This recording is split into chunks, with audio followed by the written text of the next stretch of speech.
Boa noite. Maddie McCann desapareceu da Praia da Luz a 3 de maio de 2007. Rapto ou morte acidental? A pergunta continua sem resposta.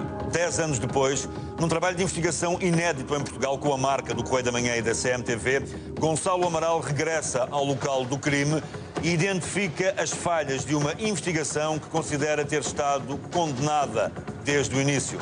No especial informação O Enigma, o ex-coordenador da PJ revela todos os indícios que apontam para uma morte seguida de ocultação de cadáver.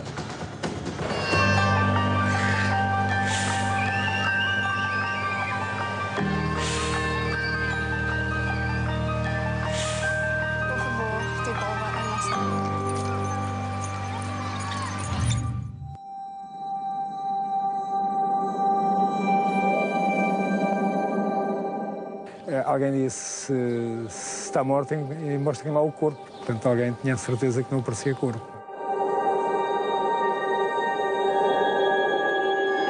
Talvez o pai da criança o tenha dito, não sei se está a pensar nisto ou não.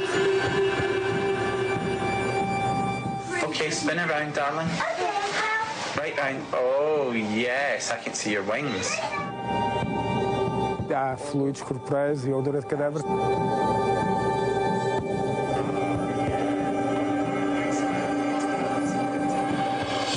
A ideia, pelo perito, dizia que o corpo esteve aqui alguns minutos, aqui pousado aqui no chão, antes de sair daqui para o outro lado qualquer.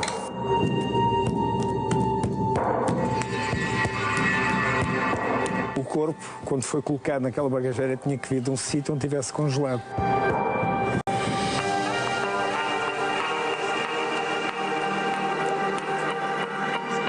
Eu penso, para mim, de uma forma ou de outra, neste momento não há corpo.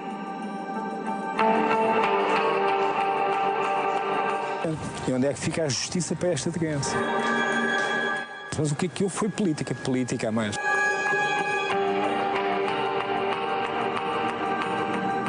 Vai na alma um trabalho ainda por fazer, inacabado, uma investigação que foi interrompida de uma forma abrupta, que não deveria ter sido. Uma investigação interrompida ao 6º mês, um desaparecimento misterioso de uma criança por desvendar há 10 anos. Gonçalo Amaral era o responsável pelo caso Maddie quando, em outubro de 2007, é demitido do cargo de coordenador da Polícia Judiciária de Portimão, depois de ter acusado a polícia inglesa de investigar unicamente pistas e informações trabalhadas pelo casal McCann. Declarações que fazem manchete de jornal.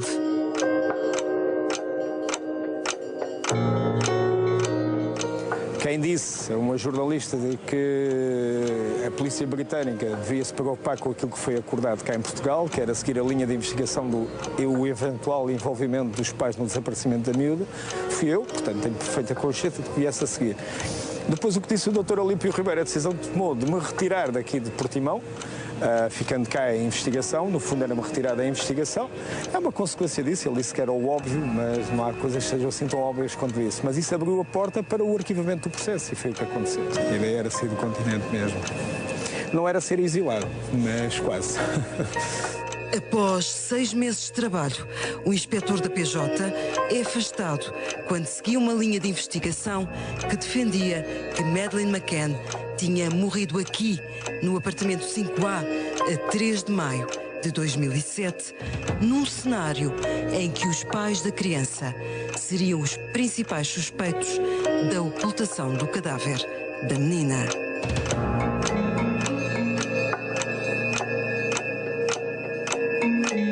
Hoje, a Kate e o Jerry McCann foram constituídos arguidos.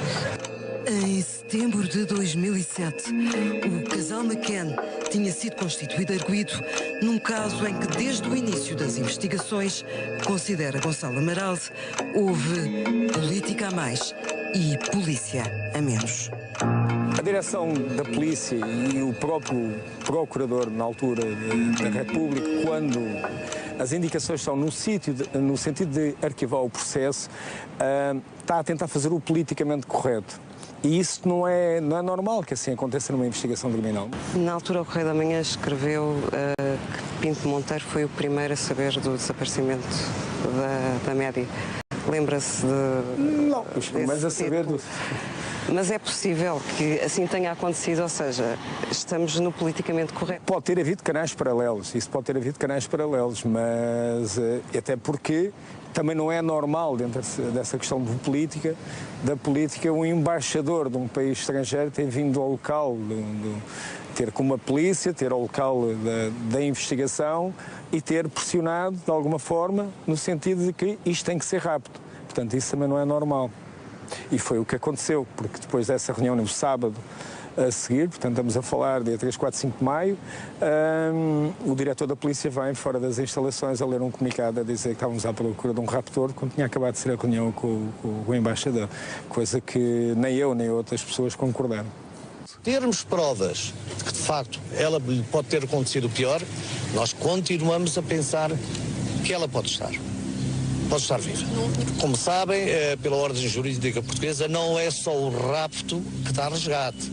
Se alguém levar uma pessoa para ato sexual, também é rapto.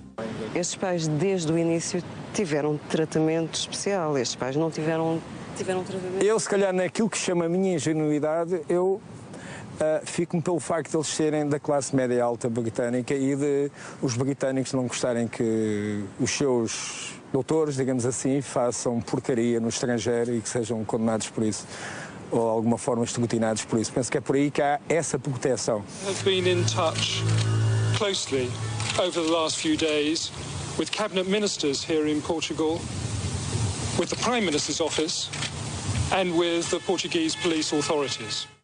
E acho que não se deita fora, digamos assim, um operacional da polícia, um coordenador, um quadro superior da polícia para se defender um casal que é suspeito e continua a ser eventualmente suspeito da prática de qualquer coisa que, pelo menos, na negligência dos filhos e da guarda dos filhos, que levou ao desaparecimento. Imagine que os pais que estavam aqui, os casais que estavam aqui com as crianças daquela idade, eram portugueses. Eram portugueses e tinha acontecido exatamente a mesma coisa. Se calhar já tinham sido presentes aos chineses, se calhar já tinham sido presentes a algum tribunal, não é? Em termos de julgamento.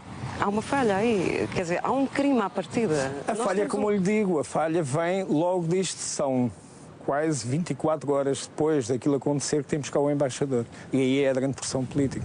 Mas há e que crime leva a naquela desviar as altura. atenções. Concorda comigo? Há um crime, não é só de um casal, há um crime de todos. Então porquê é que não se partiu de uma condição de arguidos de todos estes casais logo à partida? Se fossem portugueses era assim? Pergunta ao embaixador o que acabei de fazer. O embaixador britânico. Se calhar por isso mesmo é que o embaixador cá veio. E essa é a interferência direta do poder político britânico. Nós parece que ainda temos um certo servilismo perante o Reino Unido. Então, vamos colocar então ainda outro cenário. Imagino que são pais portugueses que fazem isto em Inglaterra. Mas isso já não tinha os filhos há muito tempo, isto tem acontecido ultimamente, não é? Porque a Inglaterra parece que, relativamente às questões das crianças e à segurança e à guarda das crianças, que reagem rapidamente e eficientemente, não é? Segundo eles, não é? Mais até, pelo que parece, quando são portugueses ou de outros países. Mas aqui é tudo ao contrário. Portanto, falhou qualquer coisa logo de início. Falhou. Não falhou. Se reparar, não falhou. Falhou. Se reparar, os políticos britânicos conseguiram os seus resultados. Portanto, não falhou. Na perspectiva deles, não falhou nada. O processo depois até foi arquivado. 8 crianças, um bebé de meses, a mais velha é médico com 3 anos. 8 crianças sozinhas nestes apartamentos, enquanto os pais jantam a uma centena de metros, aqui no restaurante Tapas do Ocean Club. 8 crianças sozinhas, noite dentro, e os McCann e os amigos confiavam num esquema que diziam ter de vigilância. Rondas que na noite do desaparecimento de Maddie nunca ficaram esclarecidas, já que Russell O'Brien faculta à polícia este esquema de visitas aos quartos das crianças e mais tarde a PJ encontra este outro manuscrito entre as coisas de Kate que não bate certo com o do amigo Russell. 10 anos depois, uma década sem sinal de Maddie, e Gonçalo Amaral, o antigo coordenador responsável pela investigação deste caso, regressa à Praia da Luz e revela aqui, no local, todas as contradições. O percurso de Jerry McCann é uma das primeiras peças que não encaixa no puzzle da noite do desaparecimento de Maddie. Estamos aqui então no restaurante onde os casais jantavam todas as noites, não é? Exatamente, aqui na zona de lazer, onde está a piscina, o campo de ténis e também restaurante e bar, onde este grupo de amigos de férias jantavam, durante uma semana jantaram praticamente todas as noites, durante algumas horas, e onde se diz que depois iriam vigiar os filhos de meia hora ou de 15 a 15 minutos, conforme as versões. Nas primeiras declarações, há incongruências e contradições logo a partir daí. Nas primeiras declarações, o pai da criança diz que acede à casa com a prioridade de ir urinar, portanto, estava com a bexiga cheia, e fala num percurso que para nós se tornou um pouco estranho, porque não acede à casa pelas traseiras, que são aqui mais próximas, mas acede pela parte da frente. Podemos fazer esse percurso e explico melhor. Quando o Terry lhe dá essa versão, mas vamos caminhando, de que vai urinar, já havia as tais listas? Ou, portanto, já havia essas versões que foram combinadas, foram preparadas, foram na própria noite escritas à mão. Duas diferentes na própria noite, outra lista feita com o oficial de ligação inglês que esteve cá também a acompanhar a investigação, mas ele continuava na sua versão de que tinha feito este percurso, tinha continuado a subir, aqui é já o jardim do apartamento, estava aqui um portão, hoje em dia está diferente do portão, que era o acesso normal. Seria o acesso mais direto. Mais direto, mais próximo à casa e à casa de banho. Mas ele diz que continua. Portanto, vem aflito para ir à casa de banho, mas continua. Com a bexiga cheia, continua. E continua a andar. Andamos mais que o dobro da distância, já percorremos até aquele pequeno portão. Ainda temos que percorrer mais um pouco. E só aqui à frente é que tem o acesso à zona do apartamento, aqui nesta área, e qual ainda tinha que percorrer, não ir. Certamente não saltou o muro, ainda tinha que ir entrar ali, naquela entrada, e percorrer o corredor que está ali, tudo baixo, e ir até à porta, para ter acesso, entrar lá dentro para ter acesso à casa. À porta principal. Portanto, isto são muito mais do que 100 metros, quando ali podiam ter feito com cerca de 40 ou 50 metros. Portanto, esta é uma primeira versão. É uma primeira, digamos, incongruência, para não dizer uma aldrabice. E isto, para nós, só acontece, ou ele só diz isto, como outras coisas terá dito, para tentar provar que os filhos estavam em segurança. O que é que ele quer dizer com isto de ter feito este percurso? Era que as portadas exteriores das traseiras estavam fechadas e que acedia pela porta principal abrindo com a chave. O que se veio saber depois é que ele nem a chave tinha, que a chave estava no balcão da cozinha e que eles acediam ao apartamento pelas traseiras. Pelas traseiras. E não pela primeira versão que ele deu. O pai vem cá, estava tudo bem com as crianças, certo? O que é que acontece a seguir? Certo, o pai veio, estava tudo bem, chega-nos a declarar que olhou para a filha Madeleine e que disse que era uma pessoa muito feliz por ter uma filha tão linda como aquela, mais ou menos este tipo de caso, mas estão nas declarações, algo que se tornou estranho, porque ter-lhes surgido esse pensamento naquela noite, pouco tempo antes quase do rapto, eles dizem que houve um rapto. Ele depois está aqui à conversa com o Jeremiah, Jane Turner passa para ir para o apartamento dela, ele regressa ao restaurante, regressado ao restaurante, e passado um pouco, quem vem, segundo dizem, quem vai fazer a vigilância é um dos amigos, é o Matthew Oldfield, que diz que entra por aqui, que entra no apartamento, que espreita para dentro do quarto, e que vê tudo fechado, vê só os gêmeos, mas nem viu, nem se apercebeu se a Madeleine estaria ou não. Ele vem porque, segundo ele, segundo quem seria para vir a mãe da criança, mas que ele se ofereceu para viver e pronto. Nós achamos estranho esse depoimento, porque Fala-se de uma janela aberta, que teria havido o rapto, estava tudo aberto. Isto, poucos minutos depois, estaria aqui a mãe das crianças. E o facto é que ele, quando ali entra, não vê nada. Nem vê as crianças todas. Só vê duas, diz ele que vê duas, vê os bebês, nem sei se as viu. E não viu o pai da criança, a desaparecida. E que chega aqui abaixo e diz: está tudo bem, segundo aquilo que ele diz. Mas se repararem, nós estamos a falar de pessoas que vêm fazer vigilâncias, têm filhos. Há aqui 3 crianças, há outras 2 do outro lado e outras 2 e outras mais lá em cima, e nenhuma destas pessoas vai ver os filhos dos outros. Apenas e só a vigilância, parece que naquele dia era apenas e só para este apartamento.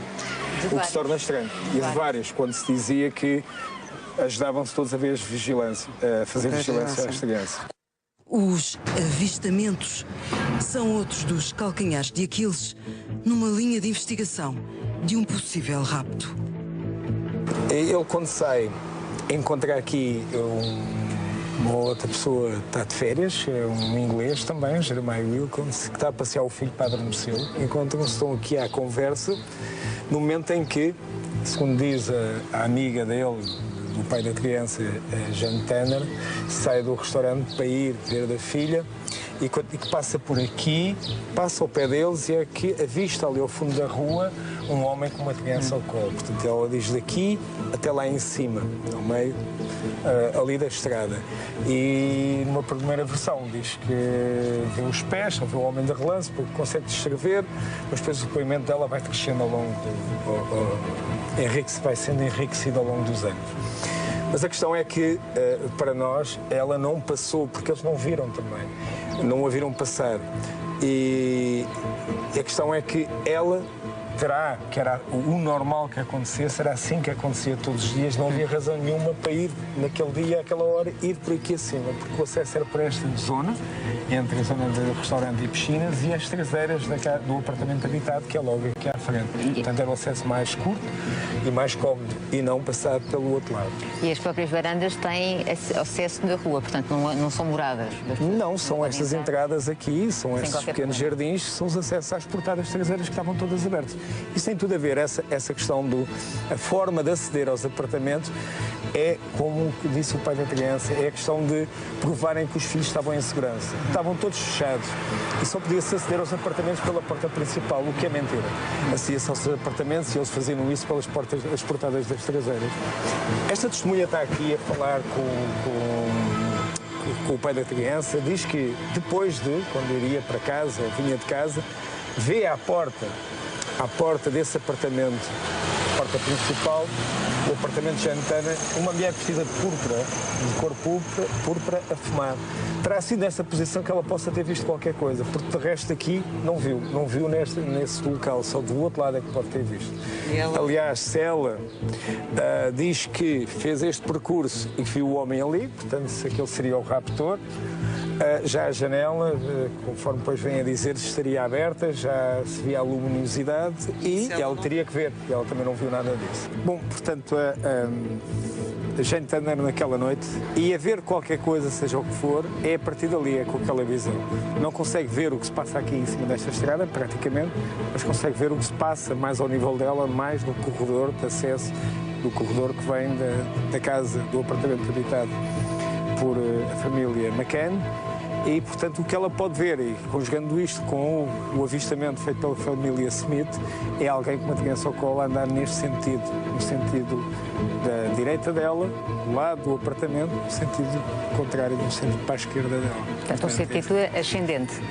Exatamente, neste sentido ascendente. Que vai em direção à Rua das Escolas, onde ocorreu o avistamento da família Smith. E é nesta rua que aparecem uma família que acaba por se revelar de alguma forma fundamental para a linha de investigação. Exato, é uma família com vários elementos, uma família irlandesa, da Fleet Smith, que nessa noite jantam todos neste restaurante aqui abaixo, que é o Delphin. Depois de saírem do restaurante, perto das 21h50, vão a um bar que aqui também ao fundo da escadaria. Sabemos a hora que saem dali porque pagaram com multibanco e sabe-se a hora que foi feito o pagamento. Não sabemos a que horas é que saem do bar, mas disseram que tiveram lá pouco tempo, até estavam com pressa, porque no dia seguinte alguns deles iriam para regressar à Irlanda. E quando sobem, quando vêm a caminhar, vêm todos por aqui, cruzam-se com um indivíduo que descrevem, que vem com um passo ligeiro e desse lado do passeio com uma criança loira, a descrição da criança desaparecida, ao colo com a cabeça aqui encostada. Não conseguem ver as feições dessa criança, mas descrevem como sendo de 3 anos de idade, por aí, até porque quem disse isso é avô e tem netos também dessa idade. Portanto, esse é o primeiro acontecimento. E dizem logo que, nessa altura, suspeitava-se de Roberto Morato como tendo alguma coisa a ver com o caso e esse senhor diz: eu conheço Roberto Morato e aquele indivíduo não era Roberto Morato.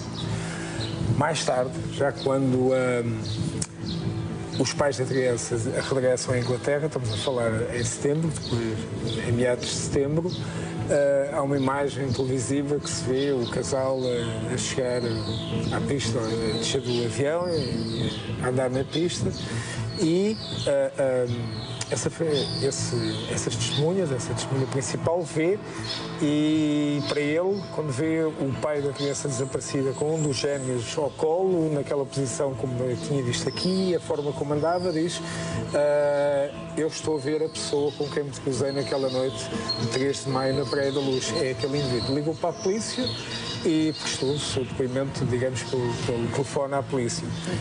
A família Smith é fundamental. Exato, a família Smith era tão fundamental que nós tentámos trazê-los a Portugal. E é nesse momento que estamos a tentar trazê-los a Portugal, estamos a falar já no começo de outubro, para virem cá fazer uma reconstituição, para tentarmos apurar mais em concreto o que é que se passou, para medirmos o tempo até que se leva daqui até onde eles iam, daqui que se leva até ao apartamento onde a criança desapareceu, estava temporariamente a viver. O que aconteceu, tínhamos quase viagens marcadas, só faltava marcar a residência, que é o hotel cá. Eu fui afastado da investigação e essa diligência nunca aconteceu. E a linha de investigação também foi abandonada? Foi abandonada porque, como se lê no relatório final do processo, o relatório que é mandado para o Ministério Público, a Polícia Judiciária diz que aquele que suspeitava que aqui tivesse a criança ao colo, seria o pai da criança desaparecida, estaria naquela altura, naquele momento, naquela hora, sentado à mesa do restaurante.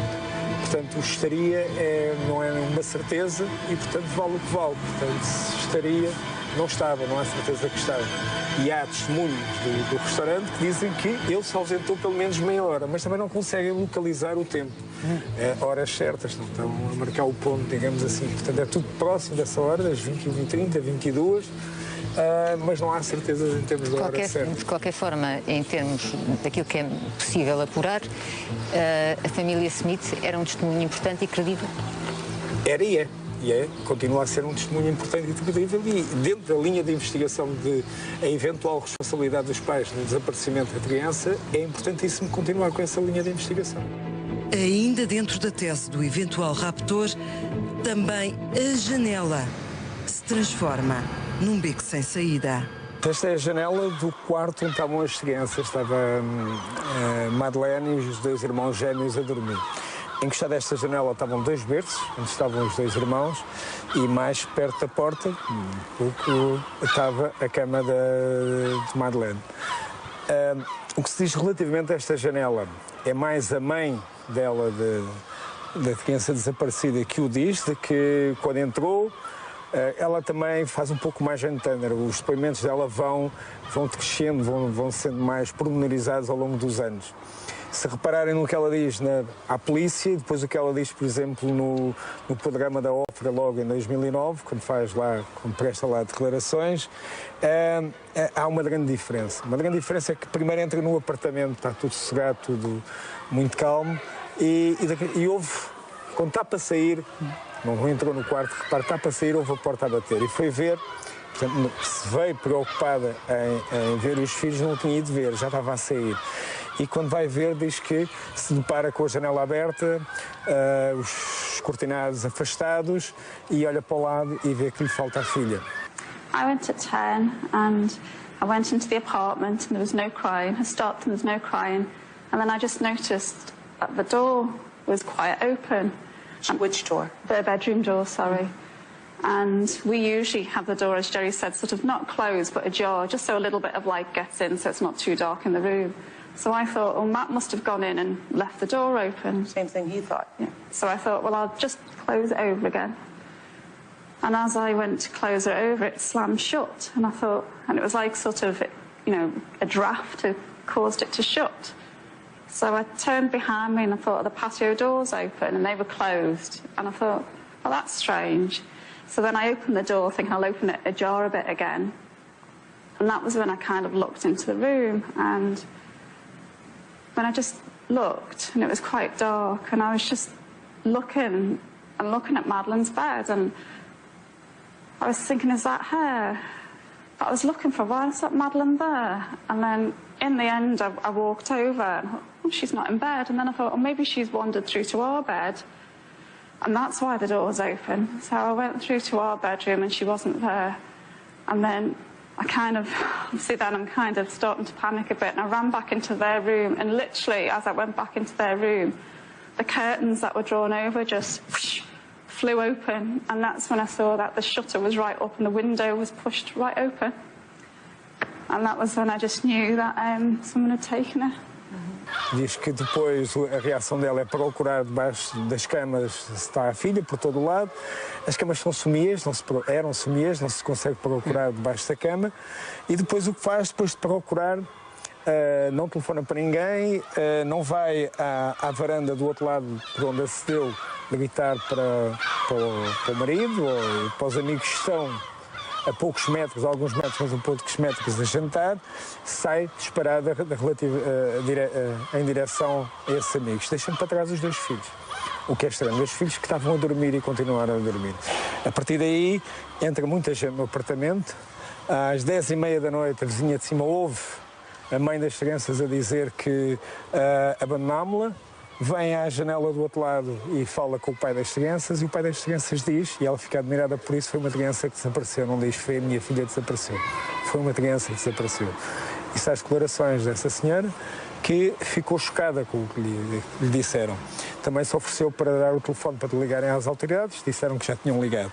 Mas de facto o que aqui acontece é aqueles dois gêmeos, aquelas duas crianças que ficam para trás, que estavam sozinhos com a irmã, que a irmã terá desaparecido, continuaram sozinhos, que a mãe os veio ver, viu que eles estavam ali, que se foi embora e os abandonou sozinhos outra vez. E eles estavam a dormir, continuaram a dormir até que chegou a polícia, toda a gente, muito barulho dentro de casa, outras testemunhas, funcionários do Ocean Club, e a dormir foram para o apartamento, para outro apartamento que foram retirados depois, e continuando a dormir.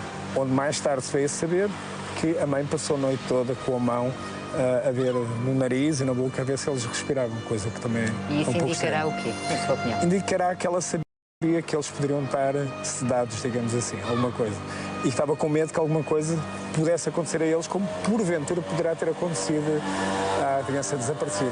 Não nos esqueçamos que eles tinham um antihistamínico chamado Calpol, que, segundo testemunhas, era dado às crianças para dormir. Vocês tiveram a oportunidade de verificar a existência desse medicamento? Ela presta declarações nesse sentido e diz que o tinha. De facto, diz que o tinha. Quando nós aqui chegámos já não existia, pelo menos não há fotografias, não há nada disso, mas depois em declarações veio dizer que o tinha. E consegue-se imaginar qual seria o efeito desse medicamento numa criança que tem 3 anos e pico? E só fazendo essa pergunta a um médico, a um técnico, de facto, se ele levou alguma overdose desse tipo de medicamento, o que é que pode acontecer? Uma criança que não sabe se tinha ou se não tinha problemas cardíacos associados, dado ao tal a marca do olho que indiciava que tivesse um coloboma da íris. De qualquer forma, quando se chega à conclusão desse medicamento, já não vamos a tempo de fazer análises? Não, quando é a própria mãe, 2 meses diz, portanto, repare-se, naquela noite, a própria noite, ela está preocupada com o respirar dos filhos. E só levanta a questão 2 meses depois, é que diz, se calhar era melhor retirarem cabelo aos meus filhos para ver se, em termos de análise, se eles foram, porventura, como a irmã, se foram sedados.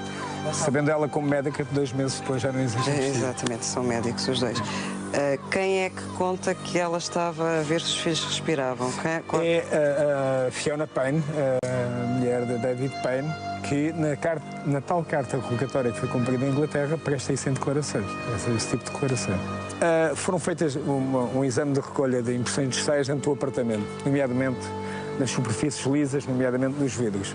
Só aparecem impressões digitais na portada traseira, que é uma palmar, que é de um homem, e que vem a ser identificada como sendo um dos elementos da GNR, que aqui veio que inadvertidamente deixou lá a mão. E aqui tem outra mão, na posição, por dentro, na posição de abrir a janela, que é a palmar da mãe da criança desaparecida. Portanto, também nunca justificou o porquê de estar ali a sua impressão digital no sentido de abrir a janela. Este store que estamos a ver nesta imagem, é possível levantá-lo sem o estragar por fora? Este store já não deve ser o original, porque na altura há um testemunho da mãe de Fiona Payne, a senhora de mais idade, que diz que tentou abrir o store e que não conseguiu, portanto aquilo não abria. E depois houve jornalistas que tentaram abrir e que danificaram o store, portanto não era assim tão fácil de abrir. E não foram encontrados no apartamento nenhum vestígios de arrombamento da casa, de uma entrada forçada. Das duas uma, o dizer-se que a janela está aberta, não está aberta, ter simulado ou não o abrir, também pode ser dentro daquela linha de que os meus filhos estavam em segurança. E só desapareceram porque houve intervenção de terceiros, porque estavam mesmo em segurança. Porque, porventura, se há um raptor, o raptor não precisava ter entrado pela janela, não precisava ter entrado pela porta, bastava lhe ter entrado pela portada de trás, que estava aberta. E isso, eles podem senti-lo como responsabilidade deles. E talvez daí ter aparecido este mise-en-scène da janela aberta. Estas são imagens exclusivas da noite do desaparecimento de Maddie. As fotografias tiradas pela Polícia Científica na noite de 3 de maio de 2007 mostram todos os pormenores no interior do apartamento.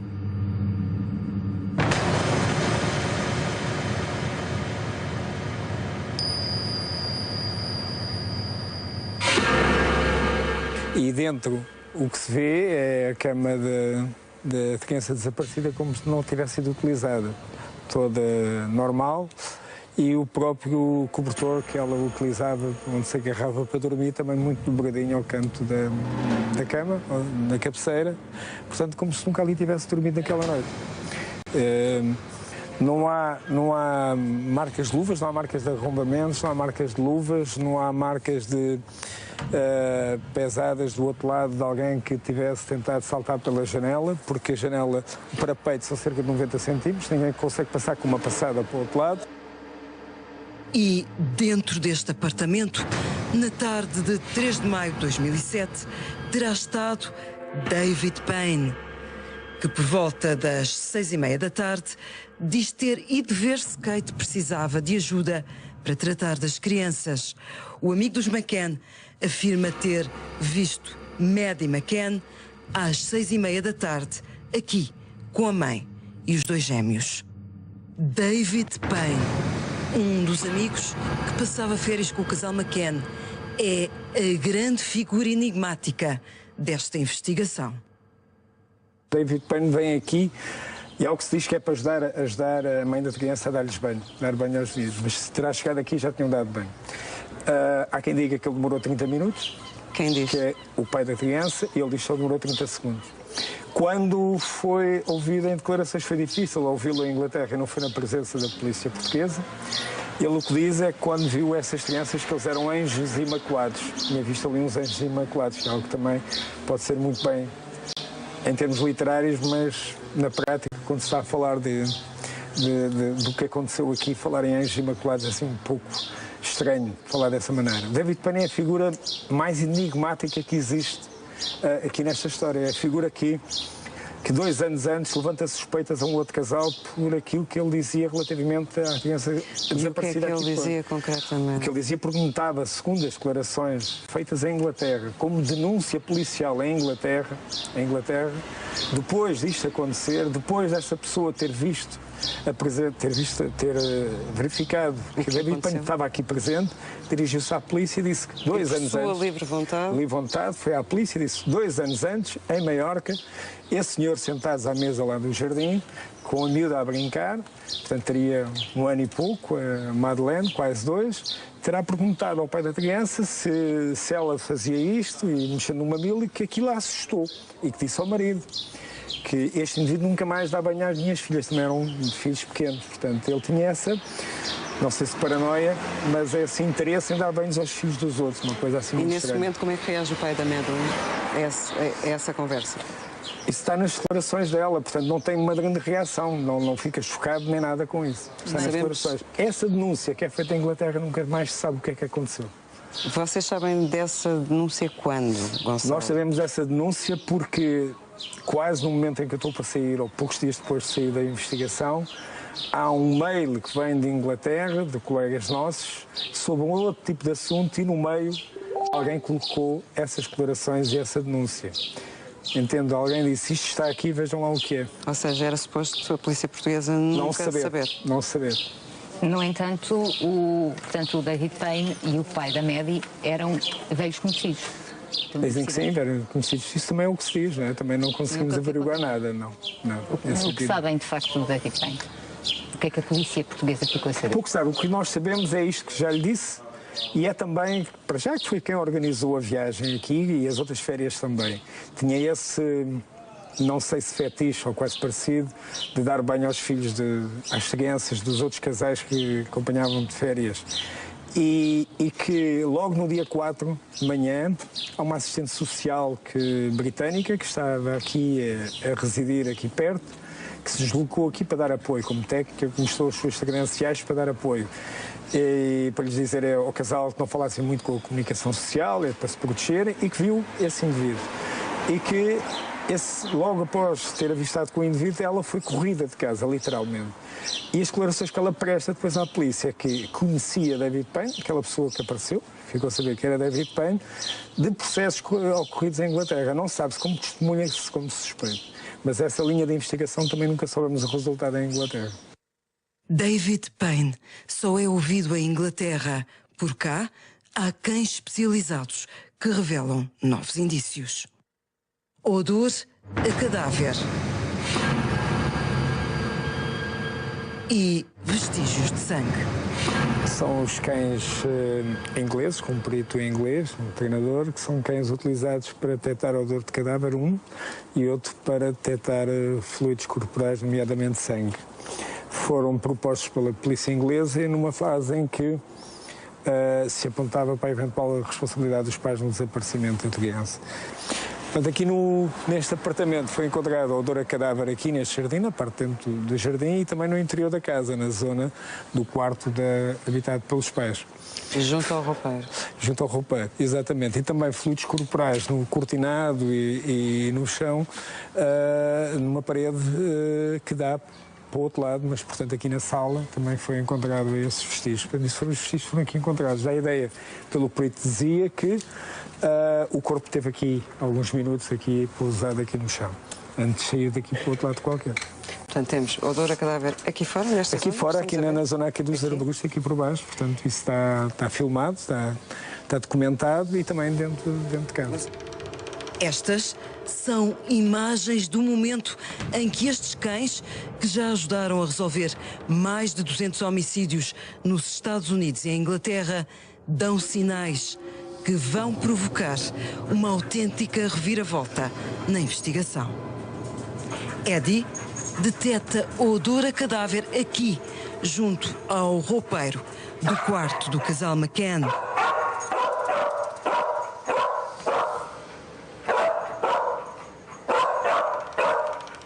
Há sinais de morte no apartamento de férias dos McCann. Eddie continua a farejar e detecta também odor a cadáver aqui, junto a esta parede da sala, atrás do sofá.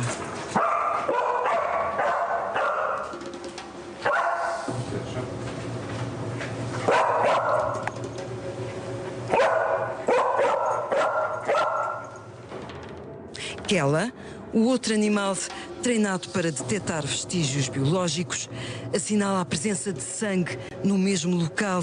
Kela dá sinal de vestígios de sangue nos mosaicos do chão, atrás do sofá. Mas as revelações dos cães não ficam por aqui. Eddie detecta também odor a cadáver no peluche de Maddie que tinha ficado em cima da cama da criança. Odor a cadáver no peluche cor-de-rosa de Maddie que a mãe Kate levava consigo para todo o lado. Roupas da família McCann são levadas para um ginásio, espalhadas pelo chão. Os cães voltam a entrar em ação. Eddie detecta também odor a cadáver humano nestas duas peças de roupa de Maddie.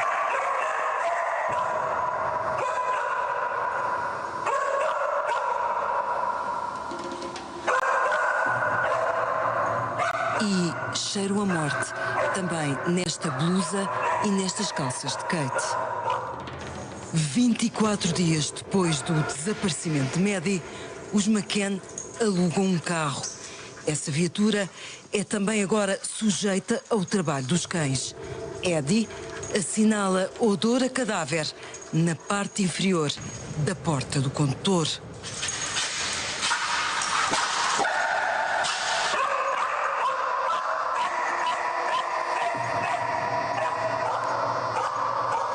Na chave do carro e na bagageira. Kela fareja vestígios de sangue na chave e na bagageira do carro alugado. E é nesse carro que depois, quando são feitas em agosto, são feitos a procura dos exames com o auxílio dos cães para a recolha de vestígios, que se encontra na bagageira, na chave do carro e na bagageira fluidos corporais. Na chave que eram sangue do pai da criança, seria um fluido do pai da criança, e na bagageira do carro fluidos corporais, como que tivessem escorrido para cima da embaladeira, do lado do pneu, né, da roda, e também cabelos que o laboratório diz que tem a coloração dos cabelos de Madeleine McCann. Quando é que vocês se apercebem que esse carro é alugado e quando é que começam a ter interesse pelo carro? Porque eles acabam por sair daqui para o estrangeiro, o carro fica cá. E já estão cá outras pessoas com o carro da família, sim, não é? sim. Quer dizer, há aqui deixaram-nos à vontade. Muito à vontade. Ficaram muito à vontade, não é? Ali, num primeiro relatório preliminar vindo do laboratório do FSS, diz que são da filha portanto, que eram da criança desaparecida, mas que depois, no relatório final, isso desaparece. Dizem que aquele ADN foi construído, podia ser construído por mim, por si, pela colega, podia ser construído por todos e dar o ADN de Madeleine McCann. Portanto, que era uma coisa muito comum que aquilo poderia acontecer. Mas a PJ fez questão que os exames fossem feitos lá em Inglaterra. Nós não queríamos que os nossos laboratórios aqui fossem colocados em causa e que dissessem que nós tínhamos manipulado aqui os resultados. Mesmo assim ocorreu manipulação do outro lado, quando isso não temos dúvida. Os cabelos, até hoje... Os cabelos foram encontrados, foram analisados. Podem dizer o ADN, podem vir a dizer... Diz-se que há laboratórios que podem, apesar daqueles cabelos não terem raiz, que mesmo sem raiz, que é possível, alguns laboratórios que é possível apurarem o ADN a quem pertenciam esses cabelos. E, portanto, isso pode-se dizer mais tarde que aqueles cabelos, de facto, até eram da criança desaparecida, mas que houve contaminação. Isto é, que a roupa dela ou a roupa dos irmãos ou tinham cabelos poderia ter contaminado o carro com aqueles cabelos. Mas o que é estranho é que o que aparece ali são fluidos corporais relacionados com a criança desaparecida e são os cabelos relacionados com a criança desaparecida. Não são os cabelos do pai, da mãe, nem dos irmãos. A coloração que dá é de que são dela. Depois temos também odor a cadáver, nem pensas, há uma busca feita à casa... Sim, há busca feita à casa onde estavam a habitar e depois é recolhida a roupa e que marca o odor a cadáver na roupa da mãe e no próprio peluche. Um peluche que a mãe utilizava, que andava sempre com ele, que era o peluche da criança desaparecida. Nesta linha de investigação, Gonçalo Amaral crê que o corpo de Maddie esteve congelado. Gonçalo, para a criança ter morrido aqui, e para a criança ter sido transportada nesse carro, não é?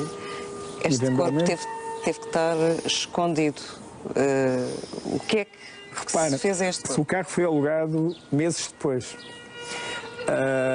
se ocorre uma morte muito tempo antes, para existirem fluidos corporais, como que se tivessem escorrido para ali, o corpo, quando foi colocado naquela bagageira, tinha que vir de um sítio onde tivesse congelado, para depois descongelar daquela forma.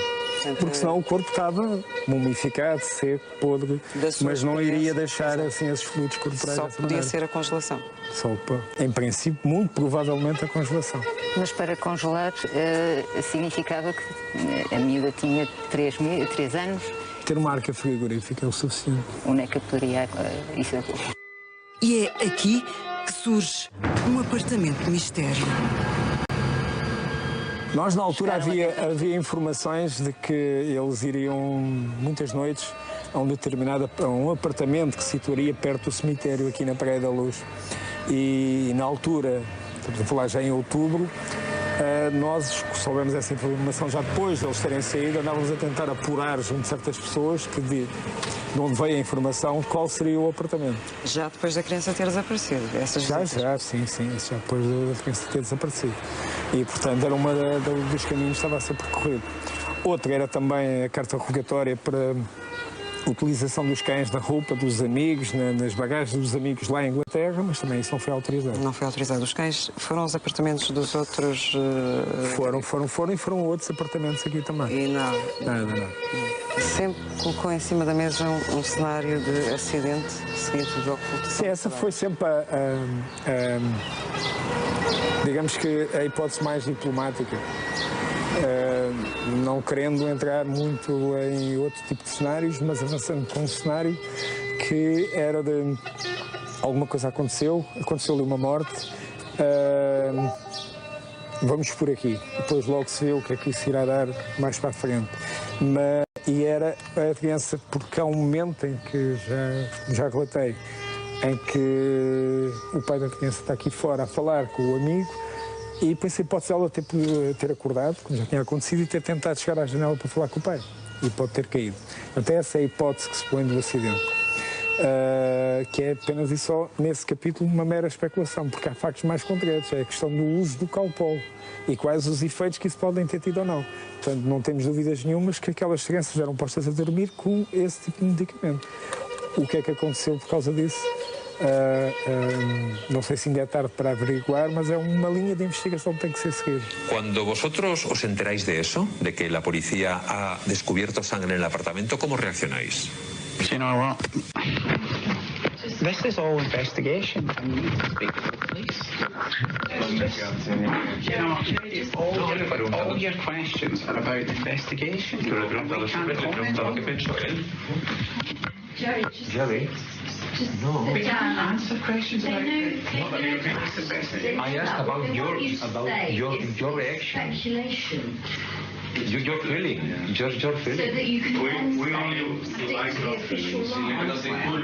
He's too off. Give him a minute. He's a bit hot. Go and get some fresh air. No, don't worry. Mas há uma outra linha que também pode ser seguida e que também não pode ser posta de lado. Pode ser seguida. Sim, a do rapto, estamos a falar, a do rapto também pode tem ser sido seguida, isso já sabemos. E a do homicídio não se pode eliminar. O Ministério Público fala em homicídio, chega a falar em homicídio, portanto, de mim nunca ouvi falar em homicídio e nem vai ouvir falar em homicídio, não é? Tem a certeza, tem uma convicção forte que não é a questão da questão de ter convicções ou não ter convicções. Os indícios, aqueles indícios que eu tenha olhado para eles e temos analisado naquela altura, e o relatório que existe, que sedimenta, que faz o contexto das suspeitas da polícia, é este. Que ocorreu aqui uma morte em princípio acidental. E nada mais do que isso. E que ocorreu depois a seguir uma ocultação de cadáver. Quanto ao resto, é uma linha de investigação que tem que ser continuada.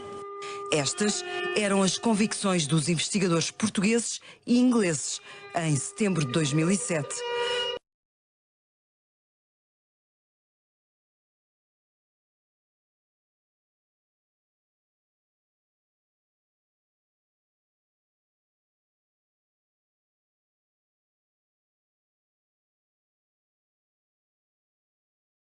The pain and distress that Mr. Amaral has brought to us and our children.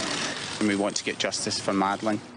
Porque é que o casal colocou o processo quase 18 meses depois da saída do livro?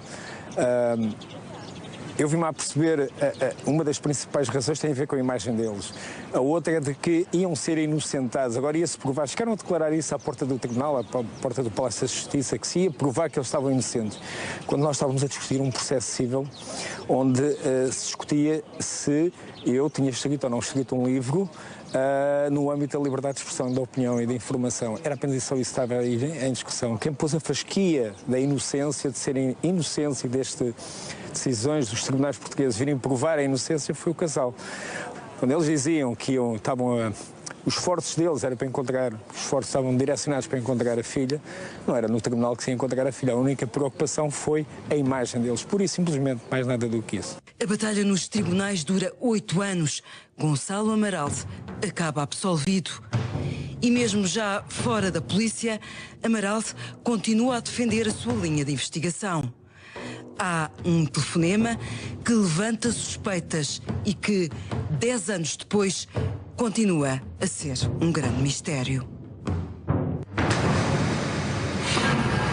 Há aqueles telefonemas também para aquele bar, a partir do bar de Vila Moura, e que não se sabe se de facto é o dono do bar que telefona, a pedido de Inglaterra, que alguém terá ligado, ou se é algum cliente inglês, porque é um bar de ingleses, onde a clientela é inglesa, se é algum cliente que utiliza aquele telefone para não utilizar o seu, para falar com. E qual foi a intervenção que ele teve depois no meio disto tudo? E para quê que ocorreu esse telefonema?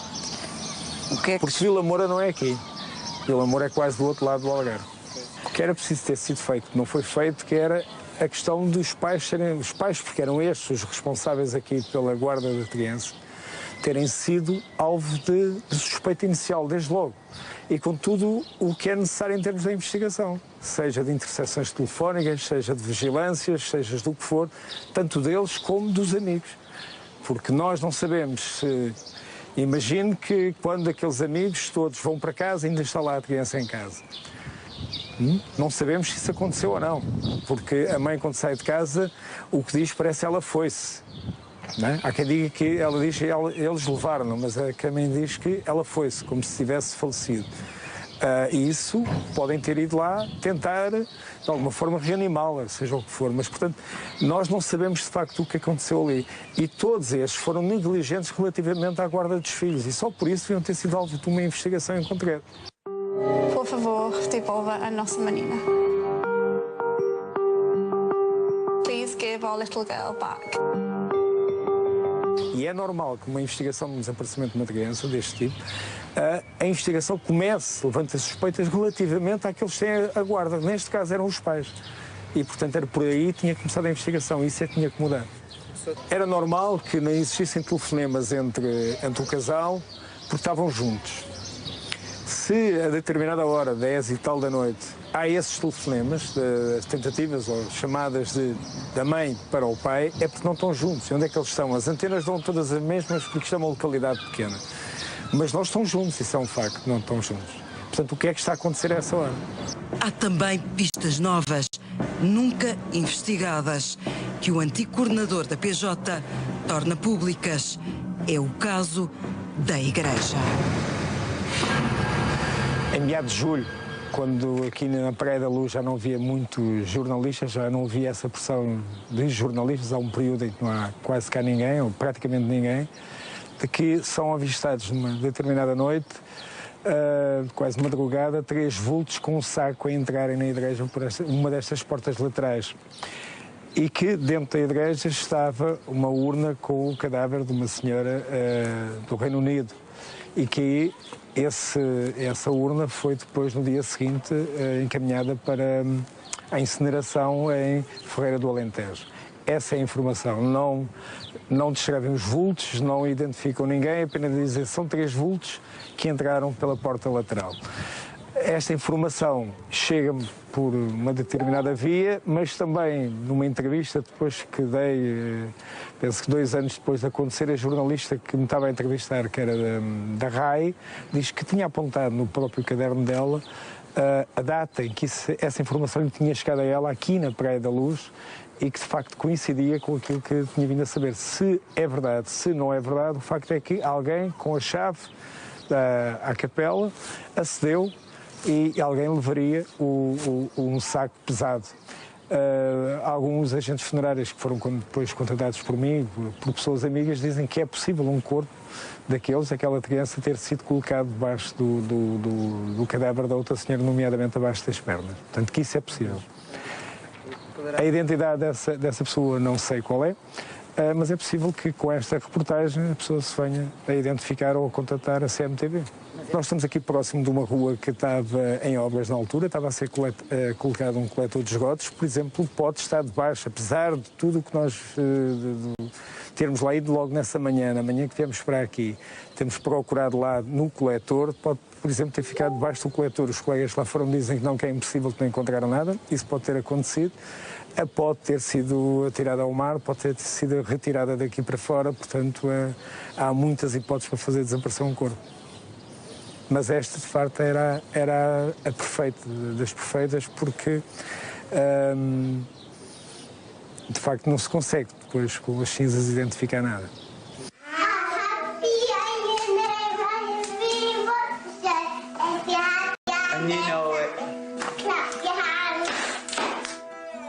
Pontas soltas para Gonçalo Amaral, que, passada uma década, faz agora uma autocrítica.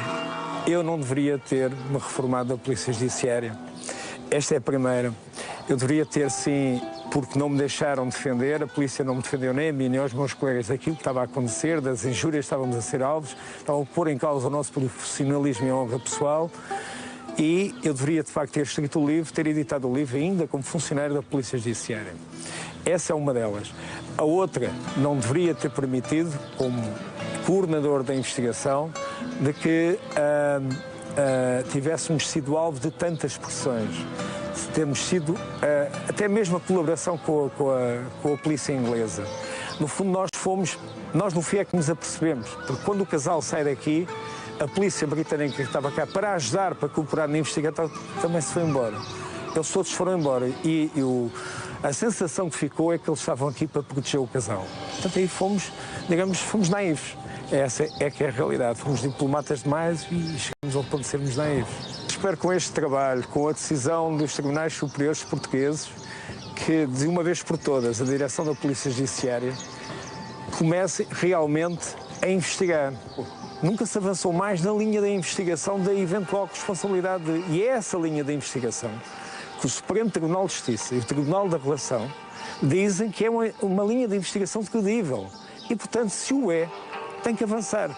E quando chegarmos ao fim, logo se vê se de facto estávamos no caminho certo ou no caminho errado. Para isso é que servem as investigações. Quem está neste momento a fazer a investigação não é a Polícia Judiciária. A Polícia Judiciária, como Portugal só deu o território para isto acontecer. Fizemos a investigação que conseguimos fazer, arquivou-se o processo, neste momento estão cá ingleses, a Scotland Yard, andaram para aí detetives privados a fazerem investigações, mas a verdadeira investigação da Polícia Judiciária, depois da reabertura do processo, nunca aconteceu. E tem que acontecer. 10 anos depois, o que aconteceu a Madeleine McCann continua a ser um grande enigma.